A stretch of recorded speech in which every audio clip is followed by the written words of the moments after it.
இந்த விழா மாடியில் வந்திருக்கக்கூடிய நகைச்சுவை சக்கரவர்த்திகளே, மேலே ஏற்றுங்க மைக். எனக்கு முன் அமர்ந்திருக்கக்கூடிய நகைச்சுவை பேரரசர்களே, அனைவருக்கும் இனிய மதிய வணக்கத்தை மீண்டும் உங்களை தெரிவித்துக் கொள்கிறேன். இந்த உலகத்தில் எது முக்கியமாக தேவைப்படுது அப்படின்னு கேட்டால், சரி, அன்பா, அறிவா, பொருளா, இல்லை புகழா அப்படின்னு பார்த்தா அன்பு தான் முதல்ல தேவைப்படுது. ஒருத்தருக்கு உதவி செய்யணும் கூட என்ன தேவைப்படுது?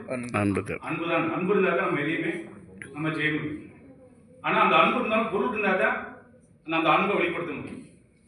அதே மாதிரி ஒரு பள்ளிக்கூடத்தில் ஒரு ஆசிரியர் வந்து தமிழை வந்து நல்லா நகைச்சுவையான தமிழ் ஆசிரியர், நிறைய நகைச்சுவையெல்லாம் சொல்லுவார். அதே மாதிரி ஒரு சங்கீதத்தில் அலாதியான ஈடுபாடு. அந்த அலாதியான ஈடுபாட்டால் அவர் என்ன செய்யறாரு, எப்போ பேசினாலும் ஒரு ராகத்தோட மாணவன் வந்து பதில் சொல்லணும் அப்படிங்கிற ஒரு கொள்கை. ஒரு நாள் என்ன செய்வார், பையன் ரொம்ப லேட்டாக வர மத்தியானம். அவர் கேட்குறாரு, ஏன் தம்பி, ஏன் மாணவா நீ லேட்டாக தாமதமாக வருகிறாய் அப்படின்னு கேட்கிறாரு. ஐயா, நான் உணவருந்த தாமதமானது அப்படிங்கிறான்.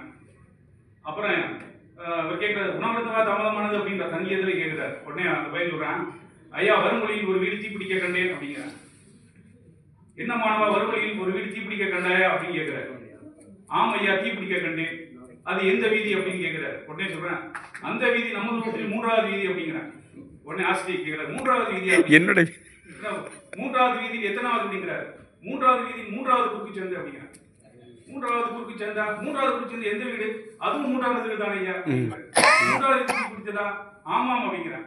உடனே அது யார் வீடு என்ன கண்டாய்? அது தாங்கள் வீடு தானே. உடனே இது முதலே சொல்லக்கூடாதா அப்படிங்கிறார். அது மாதிரி அதுக்கடுடைய